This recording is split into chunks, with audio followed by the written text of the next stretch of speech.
Hello everybody, welcome to episode 6 of the World of Brickfilms podcast.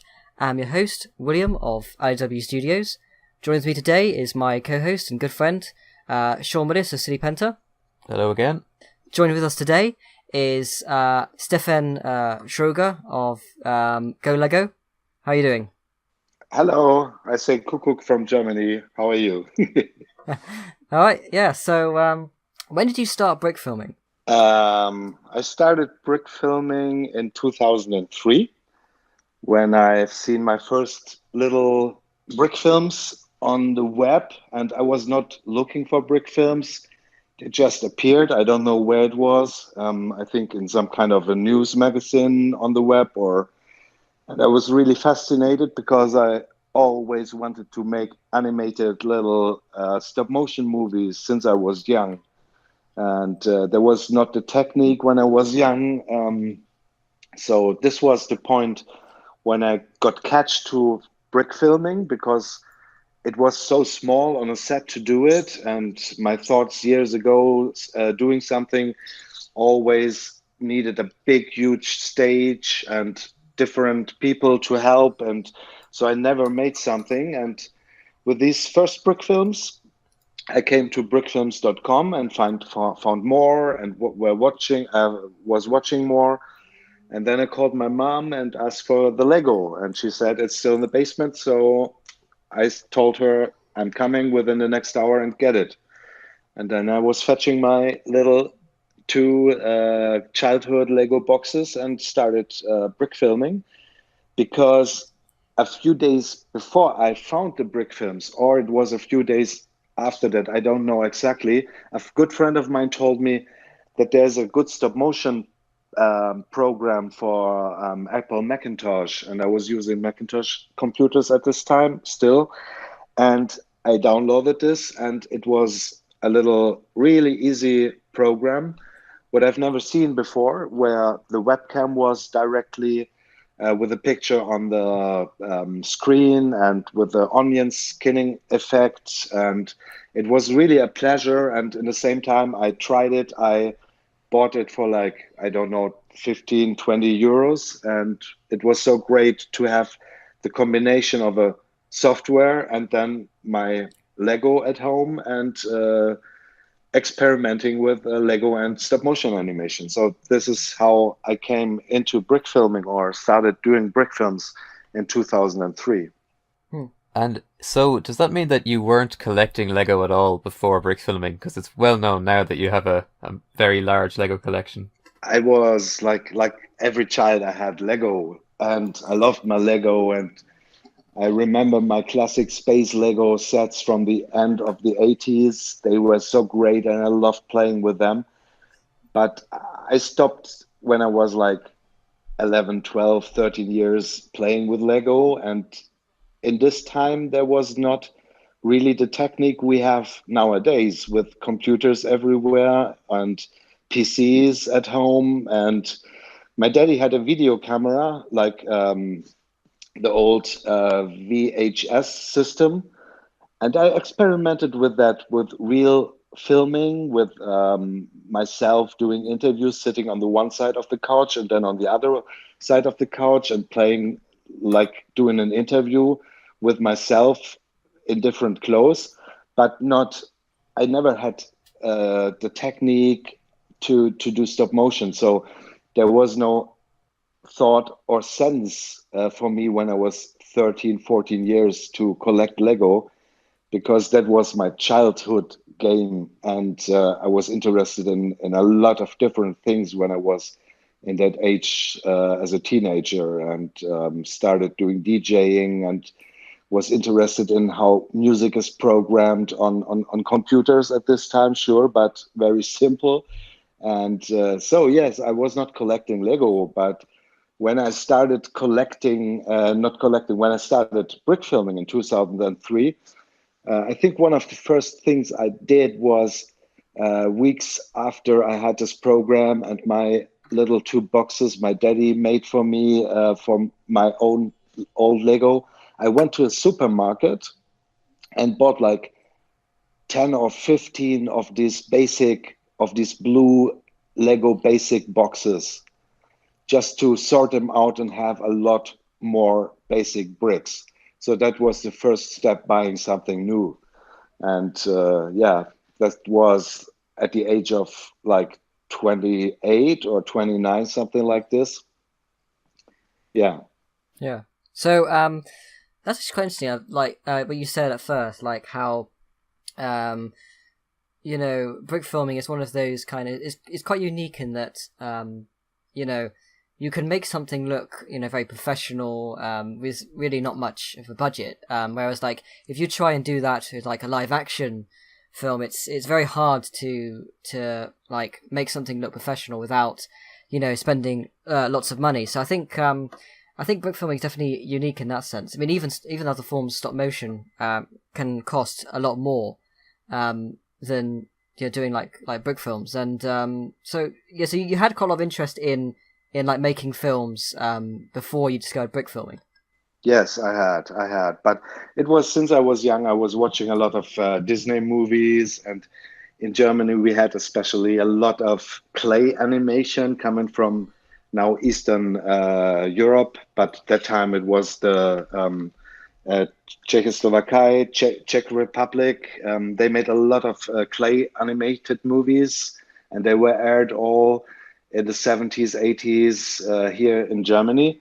And I knew all the time how this is made, but I never had the technique to do something. And I really loved the Muppets and the Muppet Show when I was young. And I also thought when I was 25 or 26, what about doing some kind of puppet movies? But there's the same problem. You need a big, huge loft and a big stage and a lot of people helping you and cameraman and whatever.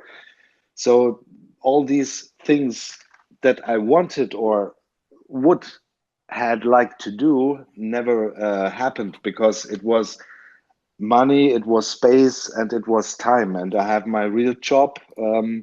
So there was never the chance to do something like I wanted. And then the little Lego world came and it was really neat. And especially you all know, or everyone who tried out stop motion with Lego knows that it is so easy because the stats help you a lot to find your place when something gets wrong or the things are fixed and you can build everything. You don't have to buy to build something out of wood and that's just for this one movie and the next time it's waste and you have to build something else from wood and whatever, and you can change your set to everything. So this is really a clever idea for going into film and trying out film and get it really fast done to make props and all the backdrops with houses and all that stuff. And especially for young people, it's so easy to get into it because they understand it. And we made a few workshops also in Cologne at the big Lego Fan Welt. It's a really big convention, and one of the huge space is from adult fans showing their stuff, and the other side of the big hall is from Lego. And they also wanted 2 years ago a brick filming booth for kids, and we fixed something and made something and get a workaround for like 1 day with 150 people on 5 animation stages. And I always thought doing the concept, I need like 5 or 10 minutes explaining these little filmmakers what they have to do. And mostly in like 30 seconds, they were done. If you just tell them, you click here, you make a picture, then you move a little bit, then you make a picture, then you move, check, and then they start. The only problem at the end for most of them was the timing, because they moved too much and then they asked, how can we make it slower? And then we told them, if you do it slower, it will do not look better. So you have to animate in smaller steps. And even this then mostly was understandable for them. But it's so easy for kids to just have fun and play their stories and even save their stories if they just recorded this little thing and have a little brick film and Yeah. go maybe deeper into everything and go into audio, go into cutting, editing, and all that stuff. So I think it's a great thing. Absolutely. And I think as well, it's like one of those kind of things where in your childhood, most people would have had Lego. So you've already got that there with you. So, you know, you want to start brick filming, you've already got the resources. And even if it's only, you know, a small amount of Lego, it's, you know, relatively affordable to go ahead and just buy the amount you need to make your film. And I think it's very easy to get into it. You know, I mean, it may not be, you know, it's as difficult as pretty much any other form of film to actually learn how to improve and, you know, hone your skills. But it's one of the easiest forms to actually get started and, you know, and to, you know, gradually grow, I think. Especially for stop motion. Yeah. Yeah. You don't need a specialized puppet, but it's fun to watch those compilations of animations made at workshops, at conventions, and you get to see that, you know, people's first ever experiments and just like the creativity with no outside influence from films they've seen on YouTube or anything. Yeah, absolutely. And the most clips made were car accidents. That's true. Actually, there's always a lot of random violence. Yeah, but it's like so crazy if you see how proud the kids are if they see their little movie later and the things are moving like magic. So yeah, it's the oldest filming technique, stop motion animation, and as, although we are so modern with like everything is connected on the web and I make one click and I'm on the other side of the world with my video, it's still good that this handcrafted thing is so important because you really create something and not just sitting in front of a computer and clicking around and something happens. What is also cool, but I really like the part of creating something with my hands and also if you move the objects, you get the soul through your hands into the object, and especially using the hands is so important. And for me, sometimes because mostly in my job I have to use my hands and my right mouse finger to click, and not my hands, my head and my right mouse finger. And so yeah, sometimes it's really some kind of opposite just to create something with the hands, and filming and stop motion animation is a really perfect thing. No matter if you just build puppets or wooden stuff or with Lego. So it's the hand thing, and yeah, doing something with your hands. Yeah. Yeah, and of course building Lego is a big part of that as well. Yeah, it combines different stuff we boys like, isn't it? It's like modeling, building models. It's like playing around. It's like doing stuff with computers. So it's perfect for us.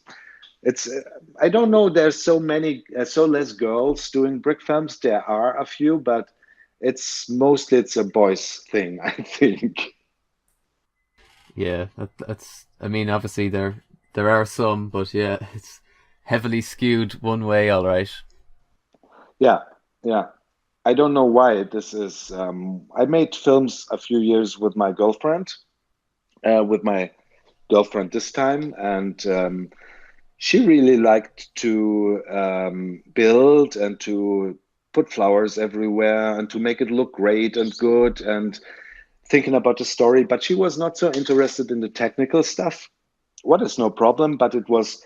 I see in a lot of movies when I work together with people that you get more influence from other people or more ideas, or that you be faster. And yeah, I did both. I did a lot of movies on my own. What could be fun, and especially if you have some pressure on your necks, like a film festival. And I also did movies with people in collaboration, either on the web, what is not so perfect, but it works or can work, and with people being in the same room and doing something. And it was always a little bit more fun doing movies with people together instead of sitting on your own the whole night. Yeah. Yeah, I haven't done it so often, but it is a great experience and it's always very memorable. And also, I feel like working with another person, you have to push yourself because you want to impress them. You know, if you're going to combine your work, you want to think that your work will hold up alongside theirs. So you can end up being better than your usual films. Yeah, but the problem is if the other guy then is not that good, then it is a break in the movie, always switching from one scene to another. Yeah, I mean, I think one thing that you have to kind of learn if you're like used to everything being your decisions and you choose what to do. If you're suddenly having to work with other people, you've got to learn how to accept that there are ideas that they're going to come up with that you may not necessarily have come up with yourself. So, you have to make it so it's not just your vision. Yeah, sure. So, but it helps you a lot because if you create a story and you're not on your own, then you talk about something and suddenly there's a completely new idea what fits inside. And I think it's great to if you have to be on the same brain length. Is that the right word in English? Wavelength. Wavelength, yeah. And then it's perfect. Well, I think it's kind of like what I find, especially with the sort of smaller, the shorter contests like with the SAC and BRAWL, which is actually currently going on. I like to have I like to be able to talk to someone about it. Like quite often, I talk to my parents and they'll say like, "What if this could happen? Or what if that can happen?" And I talk to friends and having that sort of someone to talk to about it really helps you kind of, because I think one of the things I did find about, I think it was one of the first couple of SACs that I did, I was trying to come up with a story just by myself, and it's really difficult, especially if you've got like a a short time sort of limit. And yeah, actually it's probably worth mentioning that while we're recording this, it's the first day of the BRICKFILM Rapidly All Week Long contest 2018, but I'm sure by the time this is released it'll be over because we're planning entries, so there'll be no time to edit this podcast for a while. So that's why everybody listening to this, this is why this podcast was about a week later, because I was working on BRAWL, but yeah. So actually, so one of the questions I wanted to ask actually, which brick filmers were the biggest influence to you going into the brick filming community? For me? Yeah. Oh, brick filmers? That's so many names, and I'm not good in holding names, and especially if they have real names and then online names and change them. But there were a lot of films in the first times I was on brickfilms.com. What impressed me, like Blunt Man movies. Oh yeah, Blunt Animation, yeah. The Blunt Animation, yeah, because they were, I don't know what was different, but they were more like, they were funny, and they were like for me in that stage of doing my own brick filming stuff, it was like perfect, like in the animation, and I was a really fan of him and liked his movies. But also there were a lot of other filmers in this time. I think it was the first time the people were able to meet on the web and to talk about their stuff, and everyone was influencing the other people on his little part. He was better than the others, and so everyone was checking what was cool on that movie. Can I try that? Can I make that the same way? Or this special idea. So I can't really tell you like a lot of movies and filmmakers I was impressed. There was this Hand of Faith movie, what was really, really great. I really loved simple movies like the 10 brick contest movies. 10 brick contest was a little contest where people were only able to use like 10 bricks for a movie. Oh yeah, yeah. And I like these kind of simplicity to break things really down on its minimalism.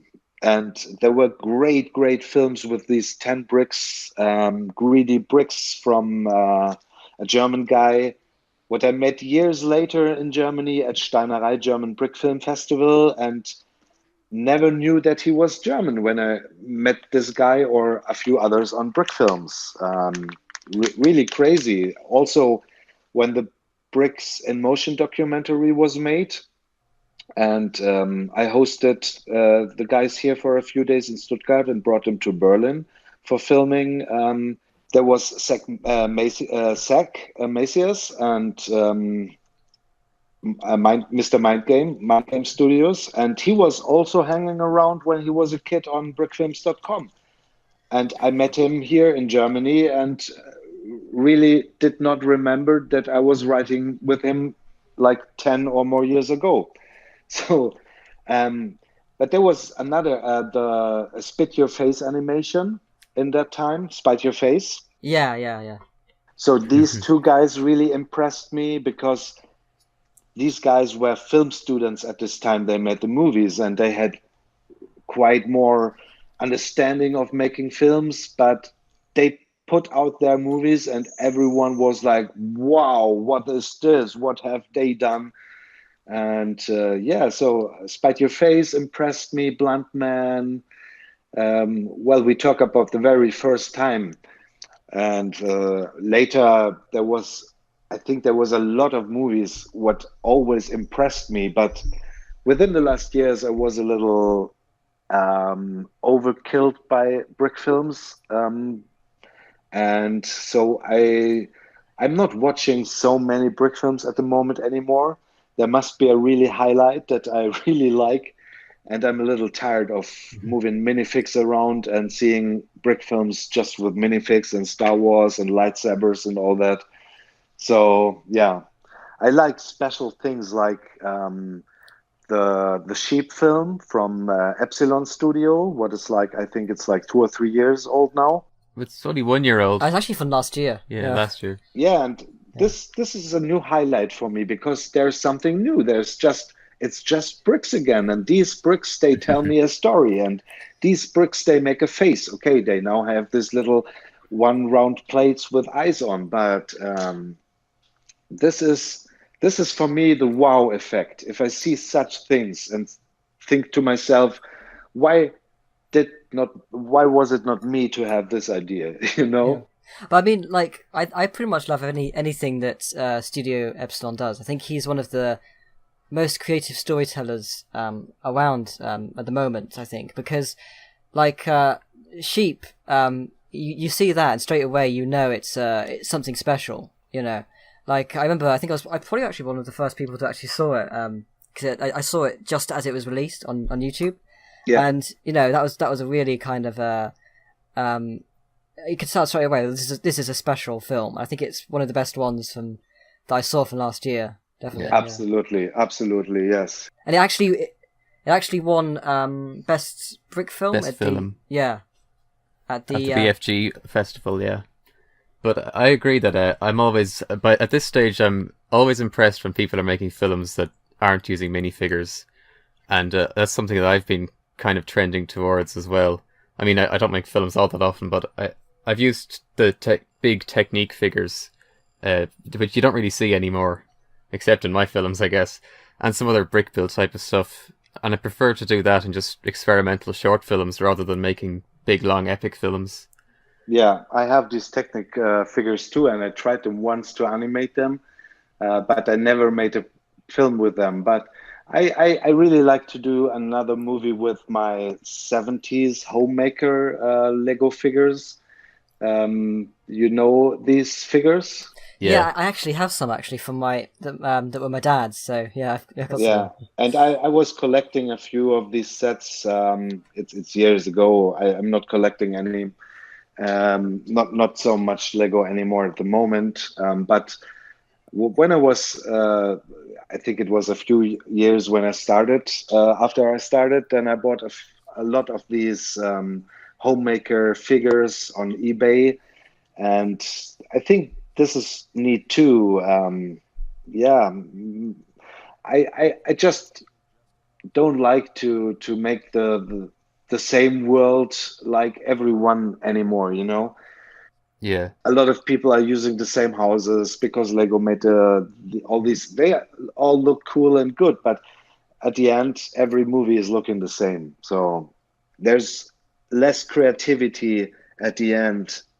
And if you think out of the box what you really can do with Lego, then there's so many more possibilities just to uh, have walk cycles with minifigs. But I mean, in the same thing for people starting it, it's perfect. But maybe you find your own point where you think, let's try something else. Let's experiment something more. Yeah, I always dislike it when I see a brick film that has a street scene that's like every modular set that Lego have released just strung together.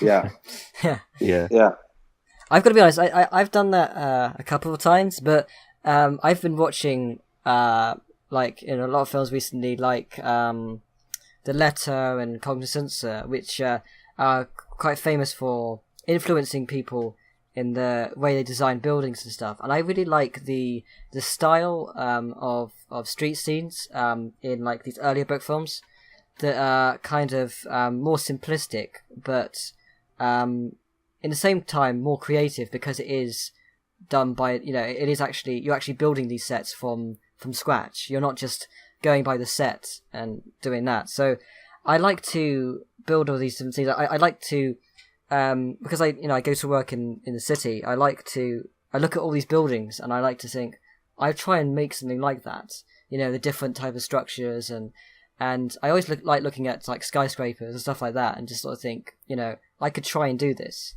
And yeah. I really like that kind of thing. Yeah, I've been doing that as well. Recently, I've been looking at buildings thinking, how would I create that in Lego? Yeah, that's all I think of. And whenever I look at a building, I think, how would I do that? But yeah. But actually going back to the homemaker figures for a second, it's an interesting point because I think that they're even less commonly seen in brick films, and really it's only your films that I can think of that are any like prominent homemaker films, like the one with the dog and Bricks and Love, of course. There's very few other notable homemaker films, so that's kind of interesting. Yeah, I think I have to do more with that if I but it all starts with a good story. That's true. And yeah. And my most movies when I started, and I say like 80% of my movies never had a story when I started doing them.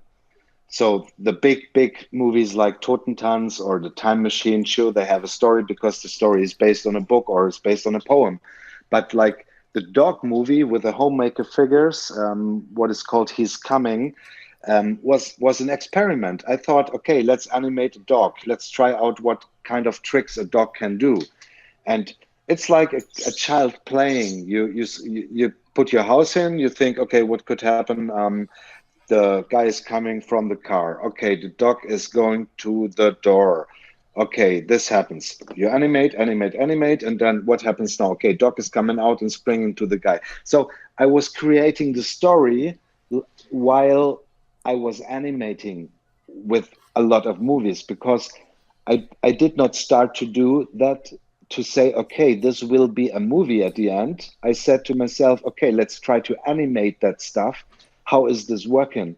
And at the end, there was some kind of a movie. And within the play, there was things coming on top, like this can happen, this could happen. And it is really like a child is playing, and it's only much slower, and you do every little step with a picture and save it. So yeah. That's actually really interesting. I don't think I've ever heard anyone else say that. So basically, you kind of experimenting with animation, and then you managed to make a story out of it. Then. Yeah, sure. I was always in the mood that I said, okay, this animation is a lot of work.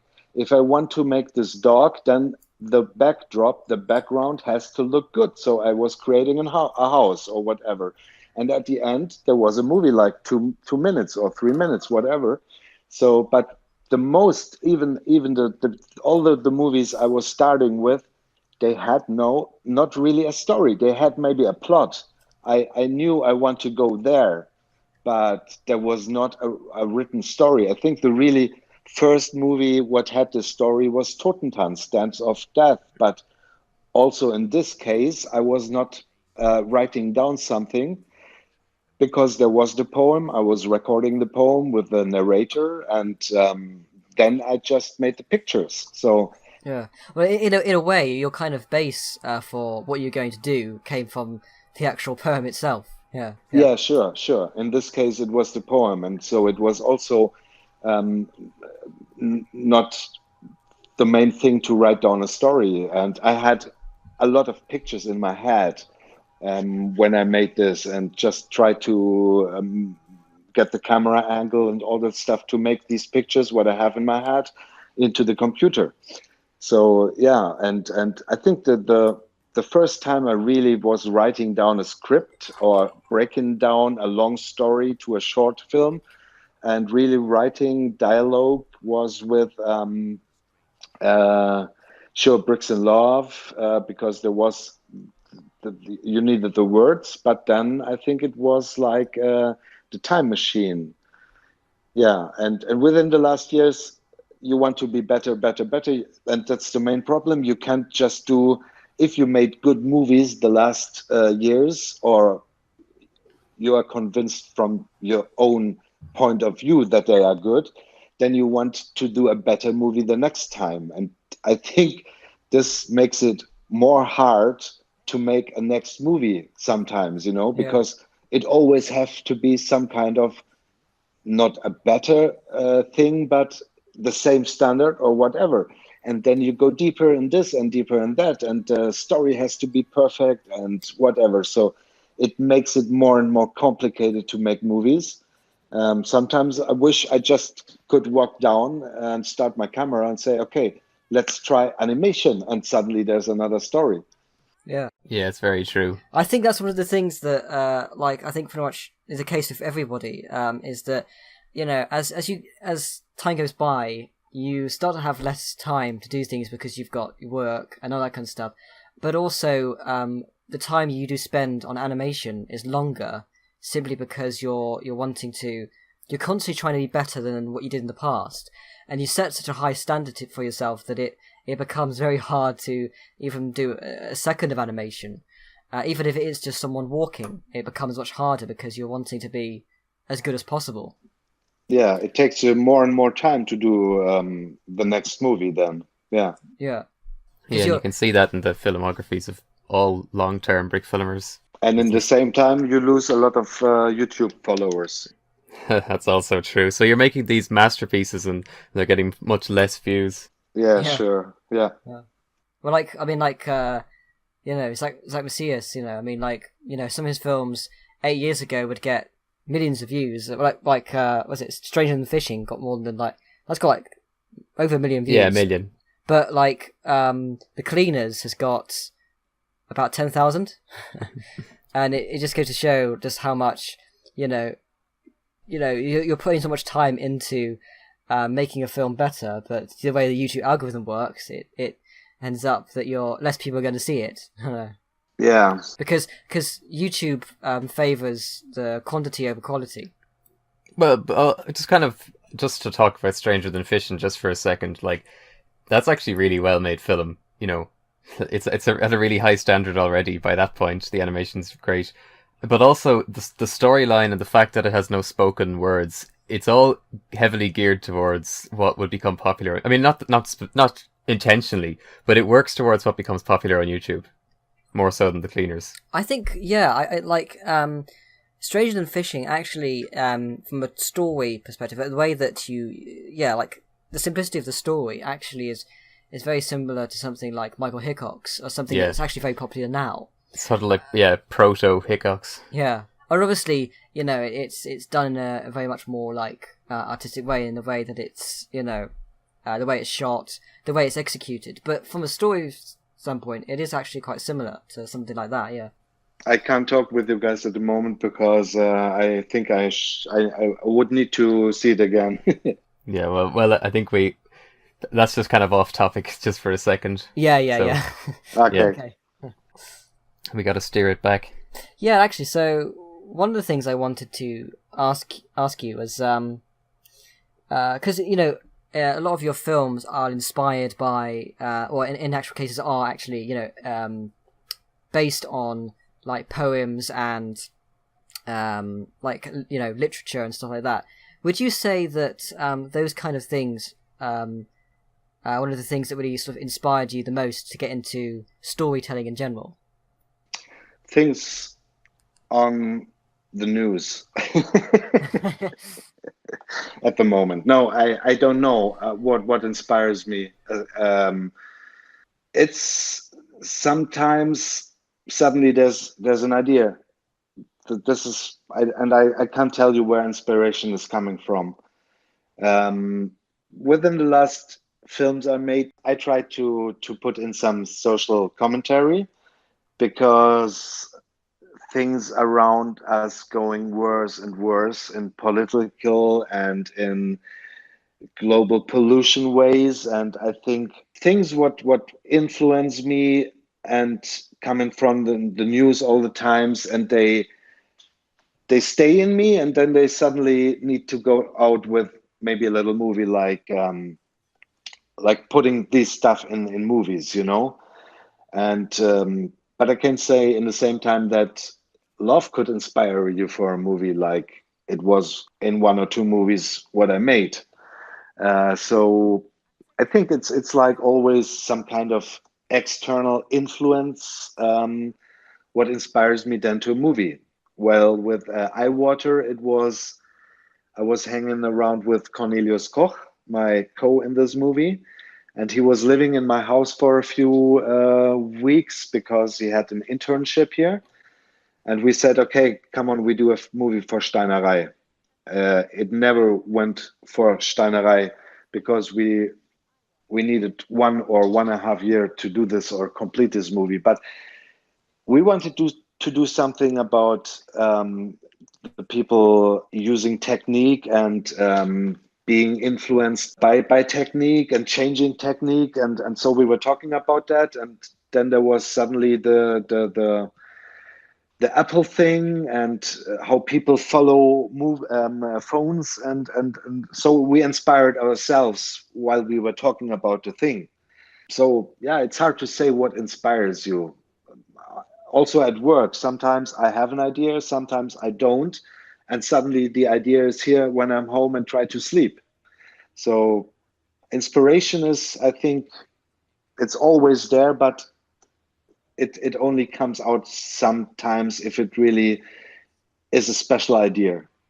Yeah, it's like you try, the time that your idea kind of sparks is kind of that kind of time where you're least expecting it. Yeah, it suddenly comes to you and you think it's like the news are very a lot of seeds going inside of you, and either if these are good or bad news, the seeds grow to little plants, and at the end you have a big jungle, and you have to make a beautiful English British garden again out of it, and then this is the movie what you make. Yeah. Okay, very, very strange pictures, I tell you at the moment. But actually, so getting off quite off topic quite a bit actually from what we were saying. So I think easily one of your sort of most inspirational films for the community is probably Totentanz, I'd say. Just like the imagery and just like how effective it is, and I think it works very well as like a horror film in many respects, and I think I imagine it was one of those films that must have inspired, a lot of people to get into those kind of darker films. Because in the like the BrickFilms.com era of that time, there were a lot of films that were like that, and you did sort of start to see a lot of different genres gradually, and some genres like horror genre, which you don't really see very often now in Brick films, and I'd like to see genres like that make a comeback in Brick films, because I definitely think it is lacking in many ways, and just wondering, are there any other kind of like genres you would like to see more of in sort of in Brick films? Me, what kind of genres I would like to see more? Yeah. I think I can answer this with the part we were talking before. I like to see special things, I don't think it's like a genre thing. I really like science fiction movies when I watch cinema movies or whatever. But I'm not now to tell I want more science fiction movies on as a brick film. I think as many people as doing brick film at this time now, and you all know, if you write down Lego or Lego film or Lego movie to YouTube, you find like trillion of different films, and maybe 50% of that are just like humor and funny things. But I think every genre is done or is made already. I like to do for myself some genres or genres like Western, like spaghetti Western, or science fiction. Why not? But in the same time, my plans are more like combining clay puppets with Lego, because I had some animation workshops I was in for building stop motion puppets, so the real big ones with latex and armatures and metal inside.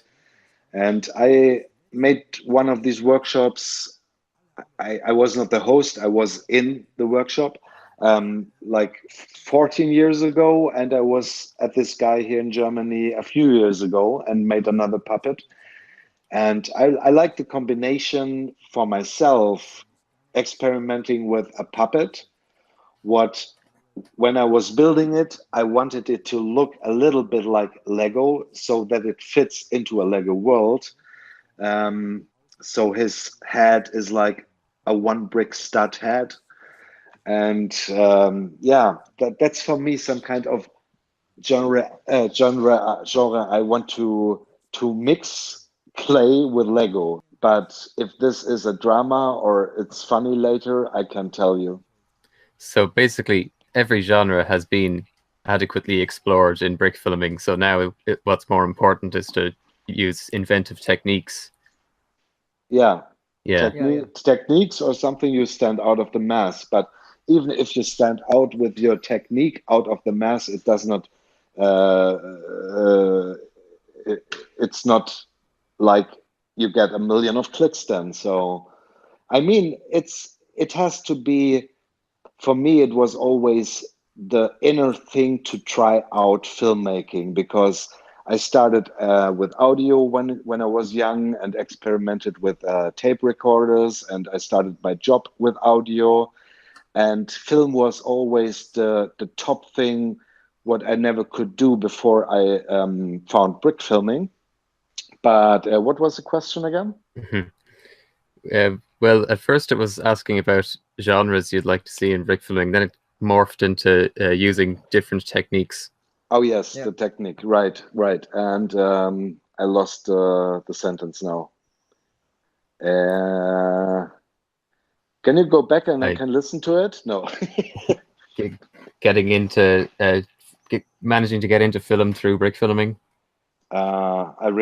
I'm lost at the moment. Sorry. Let it in. That's funny. Yeah.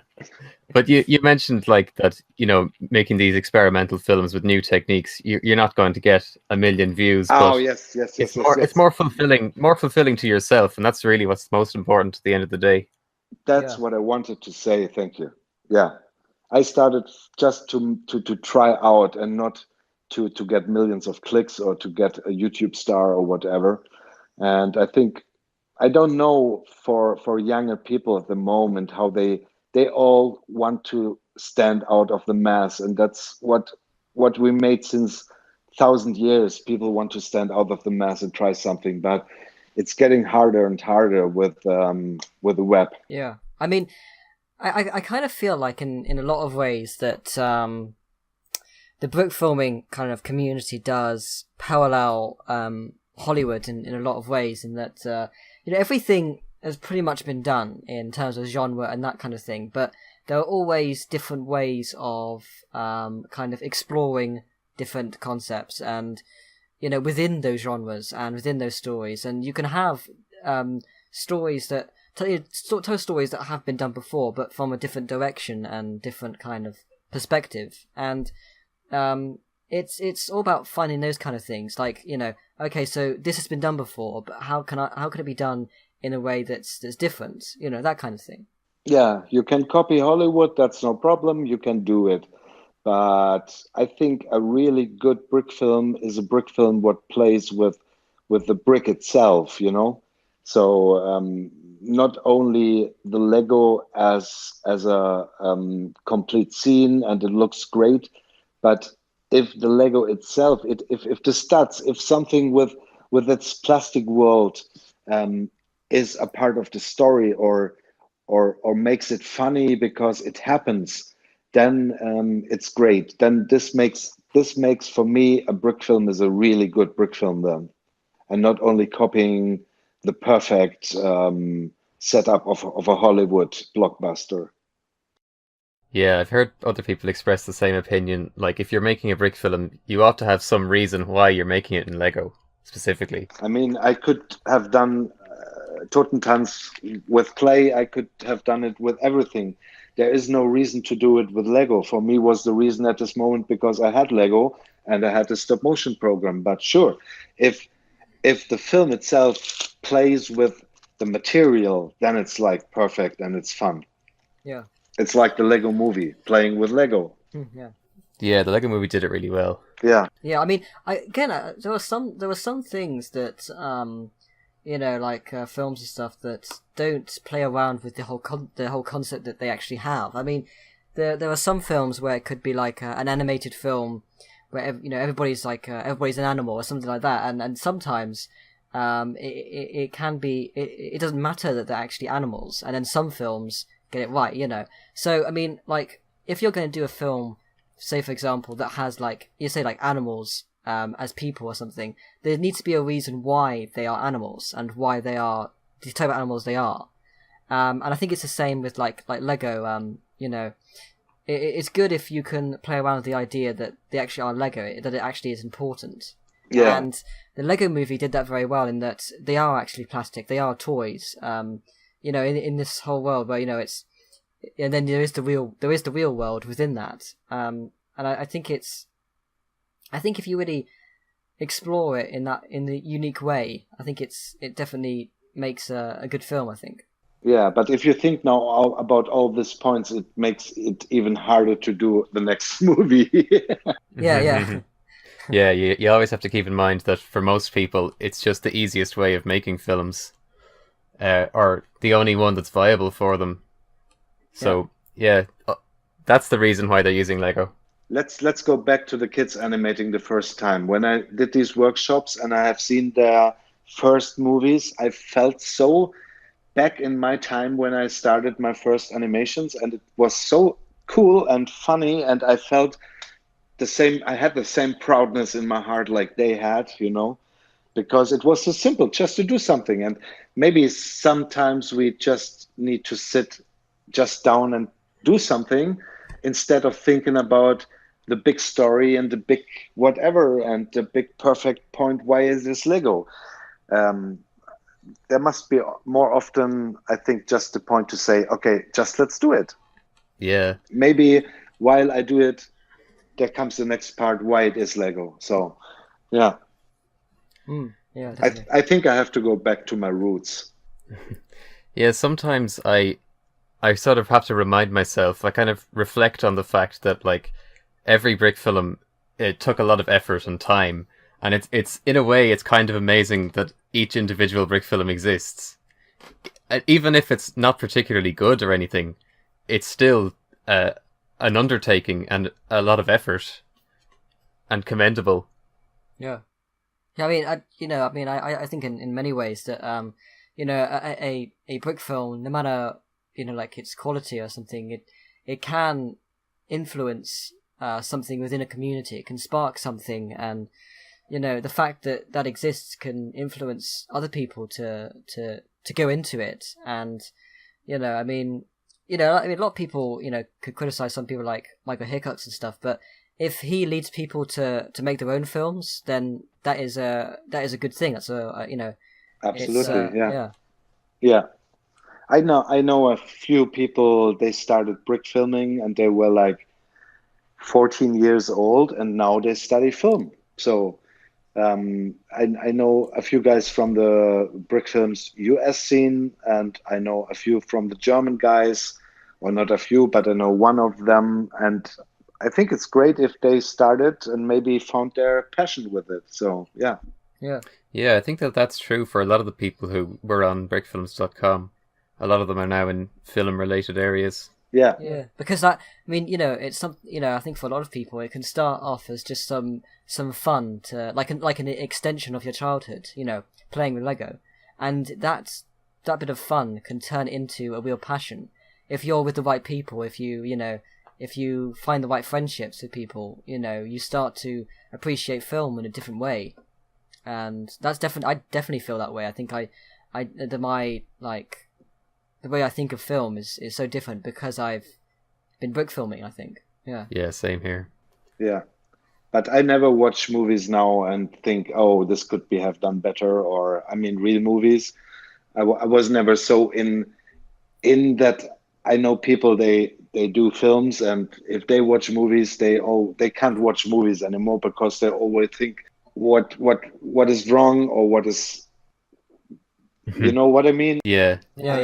I never was like that. When I watch a movie, then either it catches me and I watch it, or I'm tired after 10 minutes and I sleep. So yeah. If you know too much, you'll spot every tiny error. That's one of the weird things about, like, if there's a film that you really enjoy, you really loved when you were like a kid, when you're younger, and then you go back to it and you can see its flaws. You don't want to see those flaws because of the memories it gives you, and you just try and sort of deny that they actually these flaws exist. Yeah. Like there are lots of films from, like, when from my childhood I look back to, and I can see why people criticize them, but for me, I want to imagine that they are still perfect, Mm-hmm. But yeah, and yes. And it's very hard. Like you can watch a film with someone, and someone can really like it, but then you watch it and you can see all these flaws because you're trying to avoid these different things, If I try now to watch movies I really liked when I was young, and I know they had this much magic when I was like a kid, like 5 or 6 years old or 7, and then you watch them today, then sometimes I think this is not possible anymore to get so deep into it like a child, Yeah. But still, these films, they impressed you, and maybe they had their reason to get you on some kind of a way. Yeah, again, it goes back to that whole idea that anything can really cause inspiration. Even if it's a bad brick film or a bad movie, Sure. that could inspire you to go on to do good things. So Yeah. But I feel like I'm kind of at the stage where I don't know enough to dislike all films, if you know what I mean, like what you're talking about. I feel like when I was younger, I wouldn't have ever been able to recognize, good cinematography or anything like that. But because of the influence of being in the brick filming community and a community of filmmakers, now I can watch films and enjoy them more because I can think, oh, it's, very nicely laid out shot. Yeah, but as a child, you don't think about cinematography. You just think it's a cool movie, and you you are part of the story, and you don't think about sound, about cinematography, about the voices or whatever. It's just like magic coming into your eyes. And yeah, nowadays we know a little bit more about filmmaking. So yes, Yeah. yeah, if a movie is catchy, I forget about thinking about the technical thing. Yeah. Although maybe the only reason why I'd get more out of that is because I'm making my own films. So maybe I enjoy it more because I'm considering what I might take influence from to use myself. Yeah, so it mightn't translate to everyone. Yeah, but let's be honest, we are still big childs. That's true. Yeah. There's no denying that. Big children, yeah. We all play with Lego, so. Yeah. But I think the scene with adult people playing with Lego is bigger than in the 70s right now, or in the 80s absolutely. or 90s. Yeah. And even Lego themselves are gearing towards that market heavily now. Yeah. I feel. I think the adults are one of the biggest parts giving them money. Well, when I go to Lego store, there's like maybe 5 kids, and then there's like 30 adults. You know. Yeah, and one of them is me. Yeah. Yeah. I was in Cologne. No, in Hamburg. Sorry, in Hamburg there was the last Steinerei, German speaking brick film festival, and it's a long time that I was in a Lego store, but I was in twice to fill that little box with the smallest parts I was able to get. And within the last years, I was only collecting the big Lego houses. And the main problem for me is I like to build, and sometimes I really enjoy to just build from an instruction, because this is like puzzling for a few hours, and your mind is just there, and everything else is gone. But I stopped collecting and buying so much new stuff because I have no more space for it, and I just don't know where to put that stuff. If you just build it, then it stands there. And with the modular houses, that's what I wanted to say when we were talking about the modular houses and filming. I mostly use them now to put them out of focus in the background to make a city look bigger, but not to be in focus and that you see them. But so my collection is still big, but I try not to buy every month like a few more sets from Lego, because there's just no more space to build them and to put them anywhere. Yeah, I have the same problem really. I mean, it's I live in a pretty small house really. And I only just about have enough space to actually animate on my desk. So I've got like loads of Lego sets actually on my desk as I animate, and I've got like I just don't have any room for it. And even though I still buy the Lego, I keep buying the Lego, and I have to. I guess the one thing you can possibly do is rotate sets, so you can put some away, build them back like a couple months later, and just like you'll have some sets for like a couple of months kind of thing. Yeah. Because that's what to be honest, that's probably what I'm going to have to do, because I just don't have the space anymore to keep buying the stuff. I have still little space in my boxes where the basic bricks are, but it's not much. And when I started brick filming, there was a little time, especially with Sandra, when we were together and made films, that we were every weekend on the flea markets around and buying Lego and sorting that and washing it and putting it into the boxes and sorting it. And it was crazy, but especially if you sort that, it's you bought a few things and you sort it, and suddenly it's gone in a few boxes. And first it looks big, and then it looks like nothing, because it's all in different boxes and it's only little parts then. You know what I mean? Yeah. Yeah.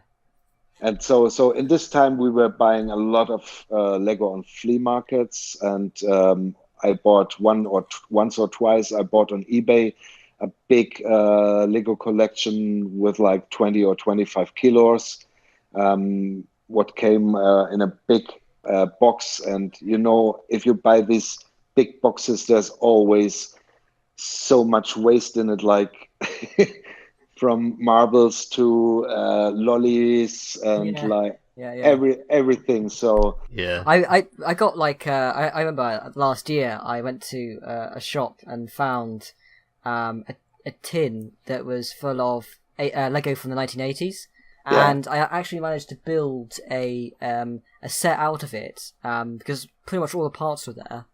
Of a house from the 80s, which was I was really happy to have. But in amongst all of that stuff, there was like this kind of like rip-off Lego, so not real Lego, but they weren't. But these were like the early versions of those ones, so they weren't even compatible with Lego. They're kind of like, they don't even. Some of them don't even have studs. They're really weird. And there's loads of that kind of stuff that are just like just scattered in amongst a tin of Lego, you know. Yeah. Yeah, and it kind of just like, what do I do with these? Do I just throw them away, or you know? Yeah. But before we actually head over to the showcase, is there anything you'd like to ask Penta? Actually, yeah, there is. I think it must have been when you were being on a podcast with the Four Monkeys. Did you mention that you wanted to make an English dub of the Time Machine? Yeah, I said this. Yeah, sure. I was just thinking about that again recently, and I mean, I kind of feel like it's something that could actually get done. You know, people on Bricks in Motion would probably be willing to help if you're ever interested in trying to get that made. That would be great. The only thing, what thing I think the only problem is that I don't have the original audio project anymore. Oh, you don't have the editing file? It's so long ago, and I changed computers once or twice, and updates from software and all that stuff. It could be that I still have this project. I have to look for it.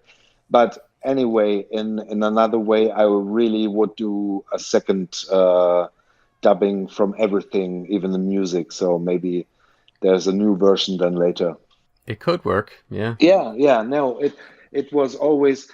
For me, it was always a dream to make my movies either with no words, so it's understandable internationally, but this is the high class of filmmaking, doing movies without dialogue that you can understand. And the second thing then was I want to make always a movie in German and in English, or best way only in English.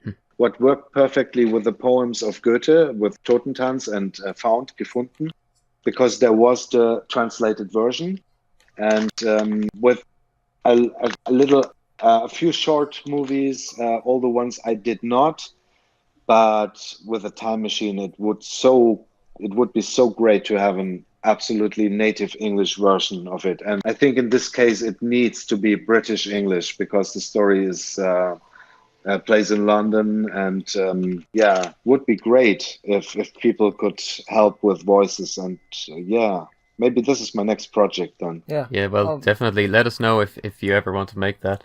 I will. Yeah, I have this dubbing with English text, but I think someone has to check this again and to make it more fluid, or even this is, I think that the story was in 1850 or 60 or whatever. So this also is like an old English, old British English. Yeah, of course. Yeah, so certain things they wouldn't say and certain things they would say, Yeah. So if someone is listening to this podcast and want to translate it in a Shakespeare cool English, then write an email. Yeah. And actually, was Eyewater always in English, or did you ever make a German version? No, we scripted it in German, but we said we only want to do an English version. And so there's only the English version with all these nice people helping with their voices from brickfilms.com. But we scripted in German, and then I tried to translate it in English, and then it's my basic English, and then I have to give it, I think it was like the Four Monkeys and another guy, Robin, who is German, but I think he lived in the States a few years, and so in this case we at the end we had only really an English script for the people doing their voices, and there was never a German version, and I never thought about doing a German version with it. Yeah, it's something I've always wondered about that film. So it's good to know. You want to do a German version? No, I think it's perfect. It's perfect in English like it is, because I mean this movie needs dialogue, and I think it's so easy that even people they don't speak perfect English can understand and follow what happens. Yeah. Yeah. So yeah, shall we head over to the BRICKFILM showcase? Yep. Yeah.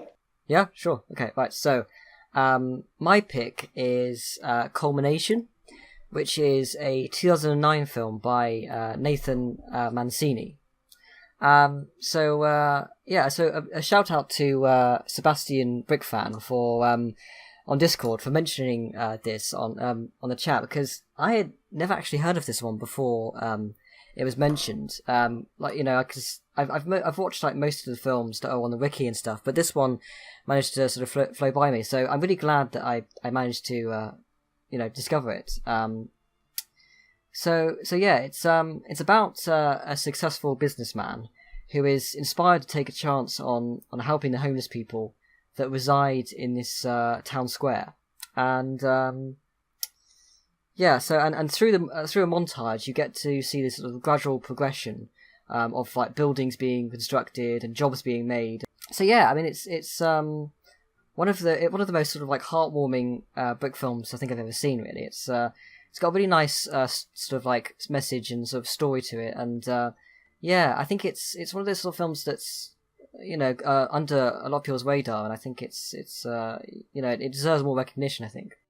So, yeah, I've seen Culmination the first time when you were sending the link to me before we did the chat for the podcast, and I really like it because it's so simple, and it's one of these movies what works without words.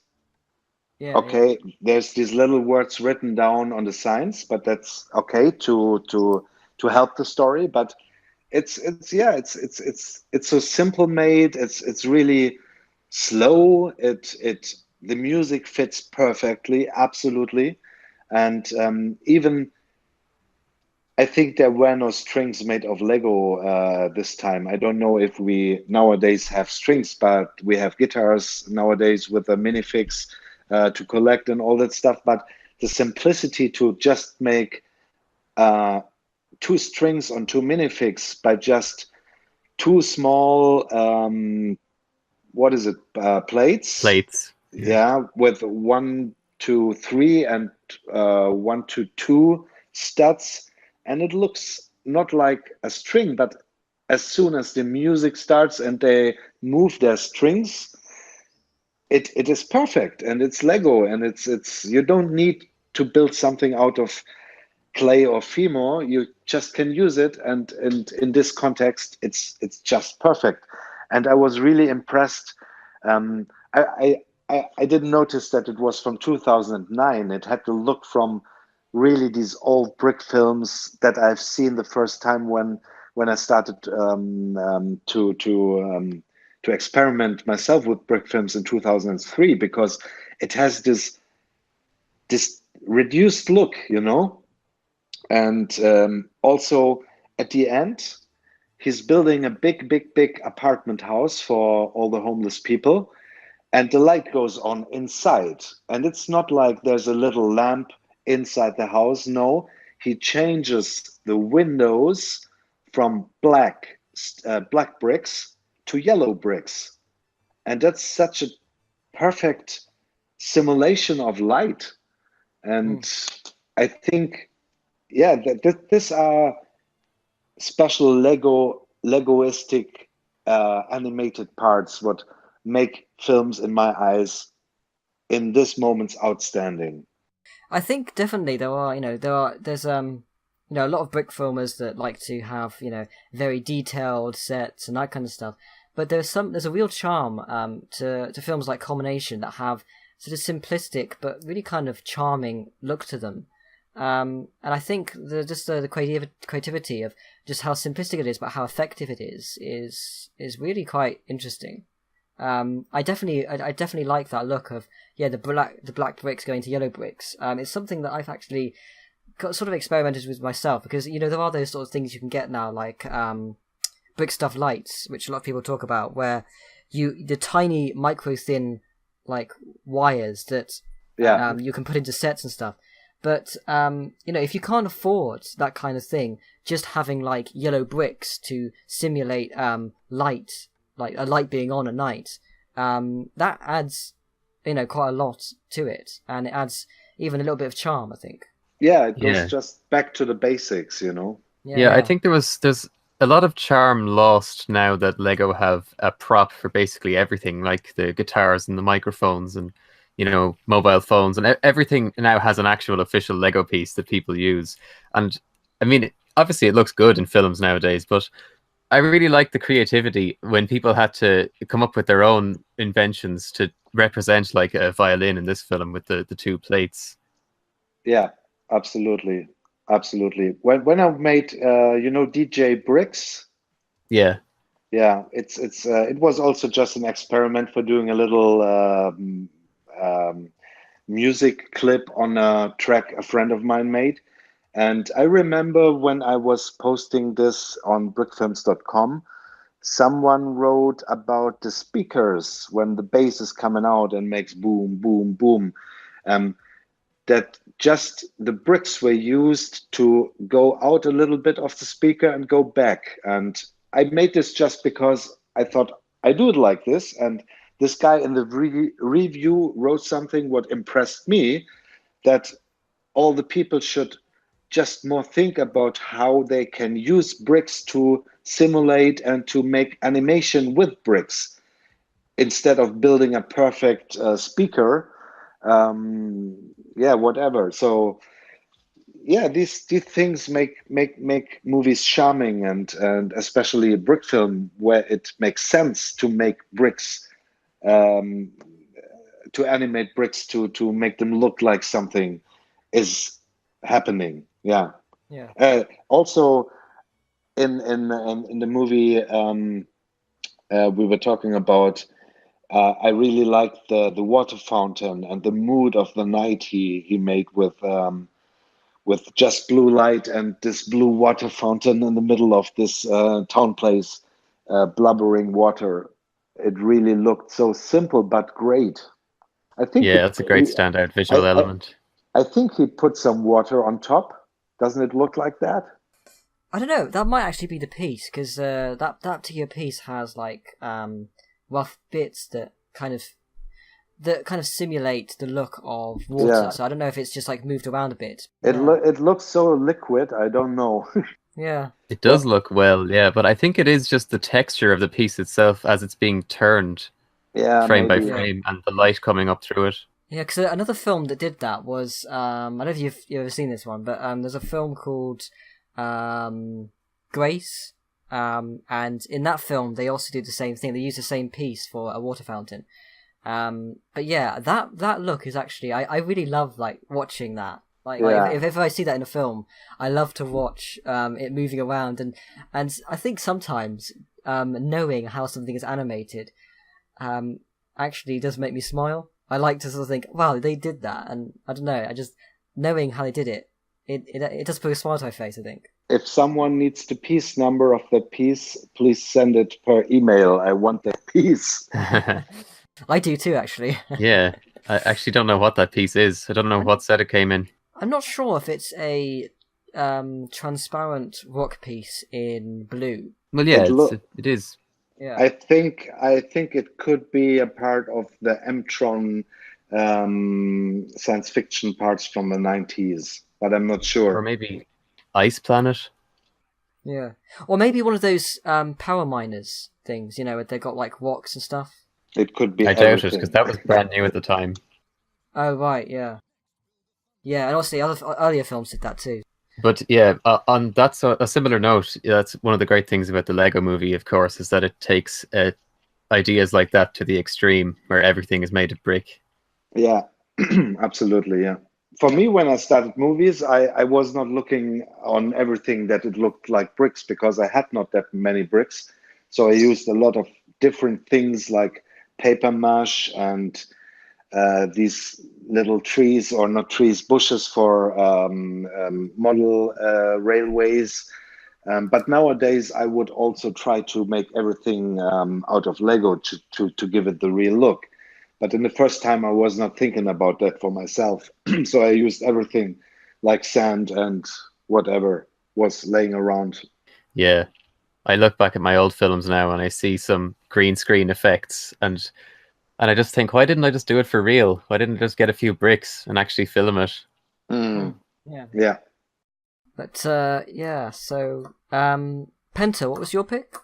I decided to pick Zero Gravity Rebellion because when we were talking with Zach Macias, we were talking about The Letter extensively, and I feel like The Letter has always lived on as a well-known classic, and it became popular on YouTube in about 2007 when somebody else re-uploaded it.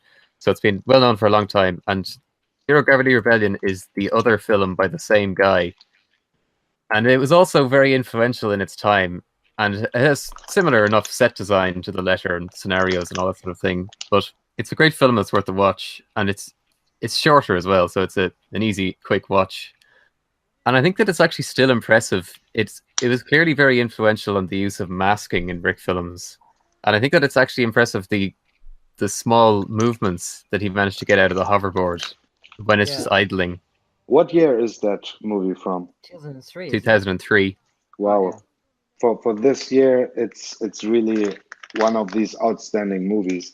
I think it could be that I've seen it, but I forgot it, and I've seen it a few hours ago again. And yeah, I think if this is really a movie from 2003, the animation is really smooth in the beginning, although it looks like it's overlaying a little bit. I don't know what kind of effect it is, but it really has this swinging animation, and it looks very soft and smooth, and even the flying and the chroma keying is quite perfect for this time. So the guy who has done this movie, I think it was not his first movie he did. It definitely is one of the most technically sound Brick films of 2003. It's much smoother and nicer looking in general. Yeah. I think he, as a Brick filmer, was one of the really kind of breaking points of that kind of era. He really sort of ups the game of the quality of Brick films, and the visual look, the special effects and all that kind of stuff. It really and set design.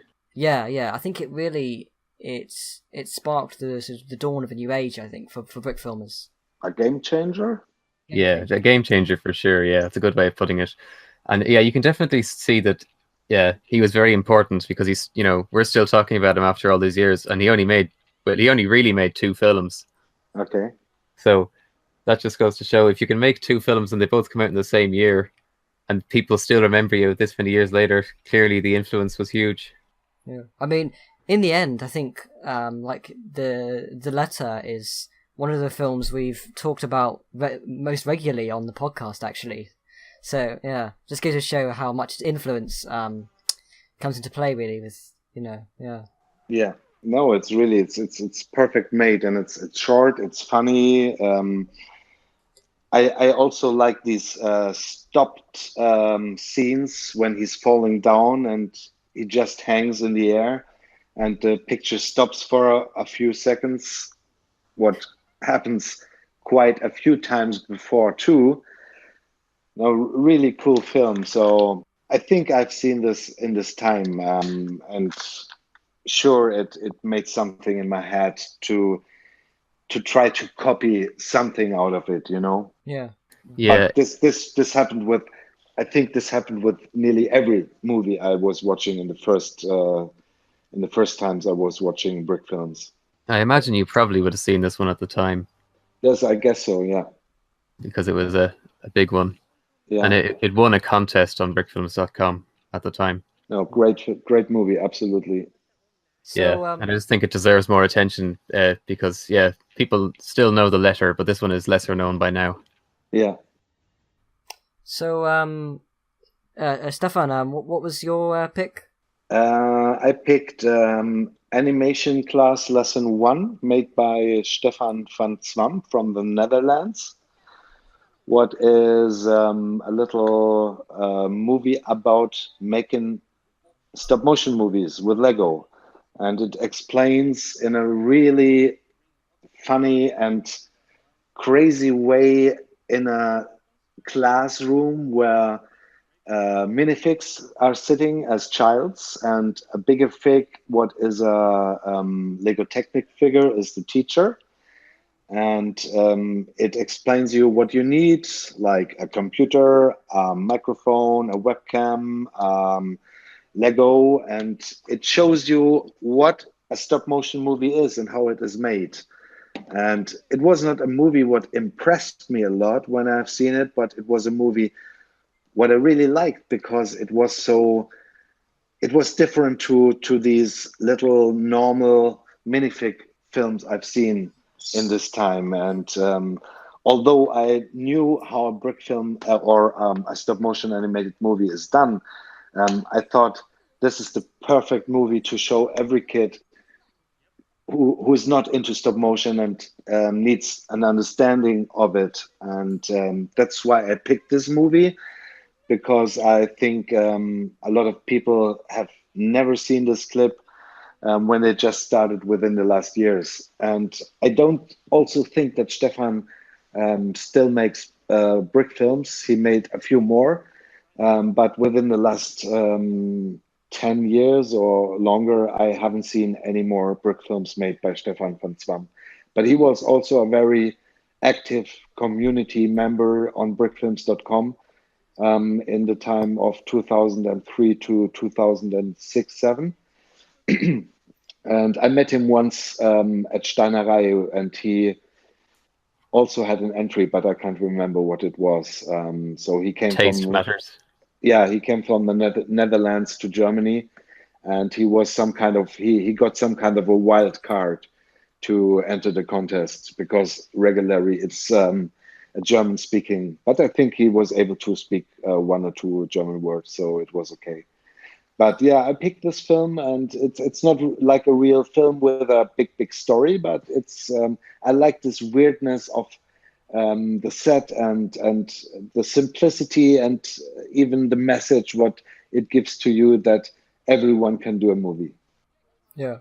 I got to, honest, I think the animation of the Technic figure is some of the best I've seen, actually.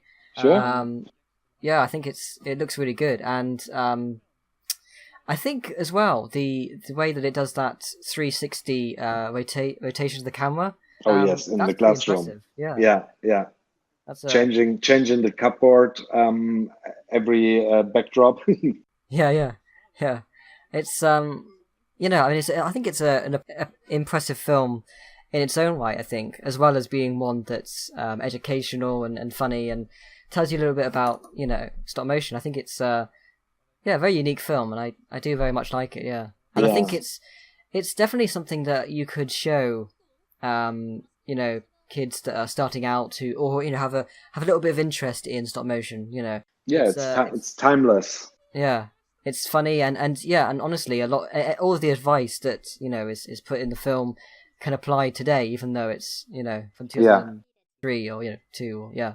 The funny thing about this little movie is that this is lesson 1, and Stefan always wanted to do more of it, but it never happened. And I think there's another animation class, lesson 5 or 6 or 4, what is made by another brick filmer. I don't know the name.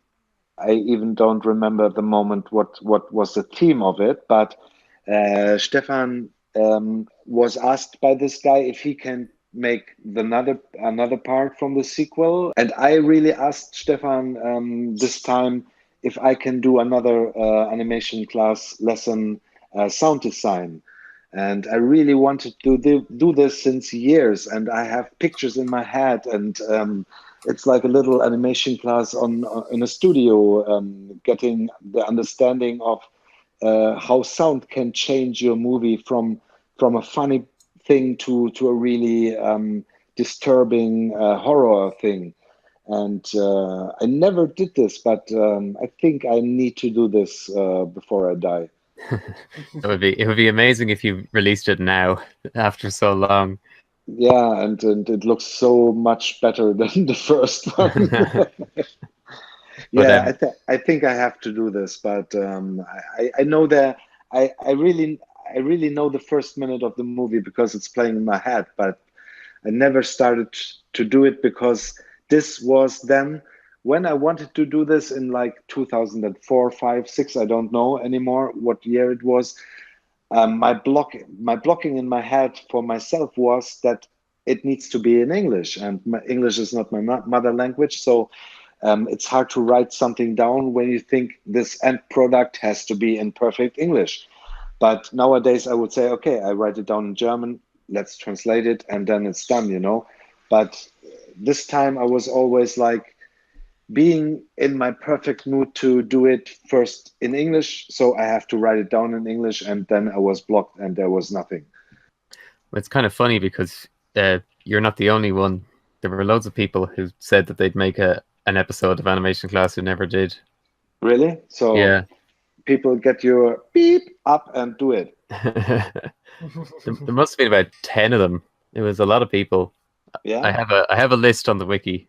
Maybe there must be a contest to get these movies filmed. It actually would be an interesting concept for a contest, yeah. Yeah. But the second part was by Bluntman. Yeah, sure, it was Bluntman. Right. And what was he doing? Frames per second.